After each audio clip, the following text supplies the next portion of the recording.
Hello, welcome to our Facebook blog. তোমরা ভাবছো রাত্রেবেলা সেজেগুজে কোথায় যাচ্ছি। এখন রাত না, এখন ভোর 5টা বাজে। তো আমরা যাচ্ছিলাম ঘুরতে। সেটা কোথায় জানো? দীঘা। আর তোমরা তো আগে শর্টস দেখেছোই, আর বড় ভিডিওটা দিতে একটু লেট হয়ে গেল। তো এখন আমরা যাচ্ছি বাগুইআটি, যেহেতু বাগুইআটি থেকে আমাদের বাস ছিল 7টা 15-তে। তো আমরা রিক্সা করে চলে যাচ্ছিলাম। আর তোমরা হয়তো বললে 5টার সময় কেন বেরিয়েছি? যেহেতু সকাল সকাল গাড়ি ঘোড়া না পাওয়ারই চান্স, তো আমরা এই বড় রাস্তায় এসে রিক্সা পেয়ে গিয়েছিলাম। তো বাসের কাছে আমরা যাওয়ার জন্য ওয়েট করার জন্য তাড়াতাড়ি বেরিয়েছিলাম। তারপর আমরা দক্ষিণেশ্বর হয়ে বালির ব্রিজ হয়ে পৌঁছে গেছিলাম কোলাঘাটে। যেহেতু 3-4 ঘন্টা লাগে দীঘা যেতে, তো অতক্ষণ তো সবাই বাসে বসে থাকতে পারে না, একটু ওয়াশরুমেও যেতে হয়। তারপর আমরা পৌঁছে গেছিলাম কোলাঘাট। আর আমি বাসে দেখাচ্ছিলাম যে দীঘা লেখা, তো আর আমি একটা বাদাম চিট কিনে নিয়েছিলাম। তারপর আমরা চলে গিয়েছিলাম এই যে দীঘার এই গেটটা, সবাই তো চেনোই।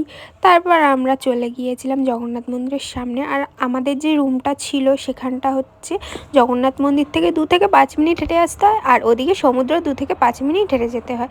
তো আমরা চলে এসেছিলাম। তারপর আমরা পৌঁছে গিয়েছিলাম রুমে।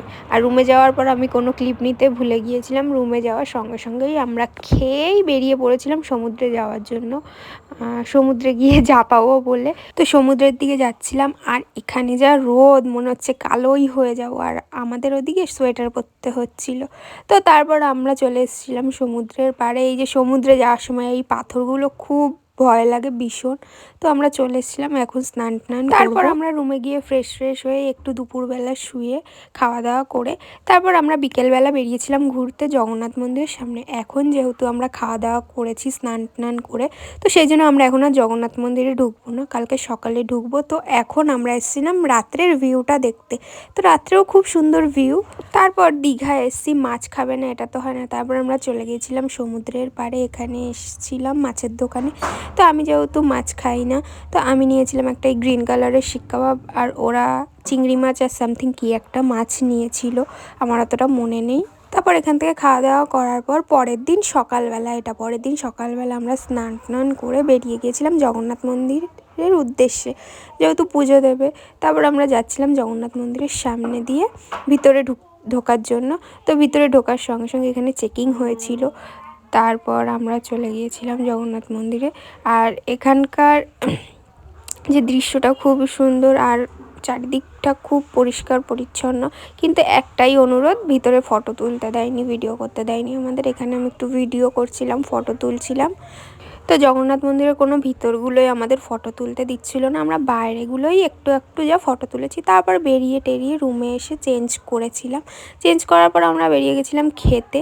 তো এখানে এসছি, খাওয়া দাওয়া হয়ে গেছে, আর এই গরুটা আমার দিকে তাকিয়েই আছে। তারপরে আমাদের ব্যাগে একটু বিস্কুট ছিল, তাই আমি বলছিলাম একটু বিস্কুট বের করে দে, ওকে খাওয়াই। তারপর বিস্কুট বের করে নিয়ে গিয়ে ওর মুখের সামনে ধরেছি, দেখছি খেয়ে নিচ্ছে। কারণ পশু পাখিরাও বোঝে সবার হাতে সবসময় সব কিছু খায় না, তা ও খেয়ে নিচ্ছিল। তারপর আমরা সাইট সিন দেখার জন্য গাড়িতে করে বেরিয়ে পড়েছিলাম। আমরা এখন যাচ্ছি সাইট সিন দেখতে, উদয়পুর বিচ আরও কোথায় আছে সেখানে ঘুরতে যাওয়ার জন্য। প্রথমেই আমরা চলে এসেছি উদয়পুর বিচে। আর এখানে এই যে ঝাউবন, আর এটা পার্কিং, যেহেতু এখানে গাড়িটা পার্ক হচ্ছিল। তারপর বিচের সামনে এসেই পেয়ে গিয়েছিল একটা ছোট্ট কাঁকড়া, দেখো পুরো জ্যান্ত লাফাচ্ছে। এটা হচ্ছে উদয়পুর বিচ। এখানে এসে তারপর একটু ভিডিও করলাম। তারপর চলে গিয়েছিলাম এটা রাধাকৃষ্ণর মন্দির, ভিতরে রাধাকৃষ্ণ ছিল, ওখানে ভিডিও করতে দেয়নি। তারপর আমরা চলে এসেছিলাম কাজু বাগানে, এই যে কাজু গাছ, কাজু হয়নি। তারপর আমরা চলে এসেছিলাম, এটা কোথায় যেন বলেছিলাম আমি ভুলে গেছি, যাই হোক। তো এখানে এই যে নৌকা করে সবাই যায় লাল কাঁকড়া দেখতে, সেই জায়গাটা। তারপর আমরা চলে গিয়েছিলাম দুর্গা মন্দির। এখানে শিব দুর্গার মানে একসাথে মিলনের ছিল, সেখানে চলে গিয়েছিলাম আমরা ভিতরে। আর এই মন্দিরে একটা ভয়ের জিনিস আছে, যদি তোমাকে ফুল ঠেকিয়ে দেয় বলবে টাকা দাও। তো ভিডিওটা কেমন লাগলো কমেন্টে জানাবে। ফেসবুক থেকে দেখে থাকলে ফলো করে দেবে, ইউটিউব থেকে দেখে থাকলে সাবস্ক্রাইব করে দেবে। তো দীঘার ভিডিও এইটুকানি, টাটা। কেমন লাগলো কমেন্টে